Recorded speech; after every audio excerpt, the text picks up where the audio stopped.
Bonjour, je me présente. Dans la vie, je suis chef technicien à la post-production sonore de Radio-Canada. De façon générale, je suis quelqu'un de curieux, je m'intéresse à toutes sortes de choses, j'aime apprendre. J'ai commencé à m'intéresser au design 3D et à l'impression 3D en 2018. Tout ça à cause que je fais du drone, style freestyle, et aussi du tournage. Je suis pilote, entre autres, pour Radio-Canada aussi.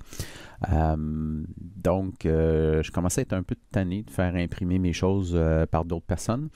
Et j'avais déjà commencé à faire du design 3D plutôt que de commencer à m'acheter une imprimante 3D. Donc, j'ai commencé par faire du design en 3D pour pouvoir prendre mes pièces, les faire imprimer par quelqu'un d'autre. Et puis, à un moment donné, bon, à cause du prototypage et tout le tralala, ben, j'ai fini par m'acheter une imprimante 3D. Tout ça pour dire que j'apprends sur le tas. Je ne suis pas un spécialiste, loin de là, mais le but des vidéos est de vous faire découvrir ce que j'ai découvert et aussi d'essayer d'éviter peut-être les erreurs que moi j'ai faites. J'ai travaillé avec ce logiciel-là pendant un bout de temps de la mauvaise façon. Puis à un moment donné, on se dit, ben, donc, comment ça se fait que ce logiciel-là est aussi populaire? Mais quand on commence à l'utiliser de la façon dont ça a été conçu, c'est toute une autre histoire. Donc, l'autre chose aussi, c'est qu'étant au Québec, on est parfois dans une position particulière avec l'anglais et le français. Donc, puis les vidéos qui viennent de France reflètent pas vraiment bien notre culture, parfois un peu bizarre de la façon dont c'est expliqué.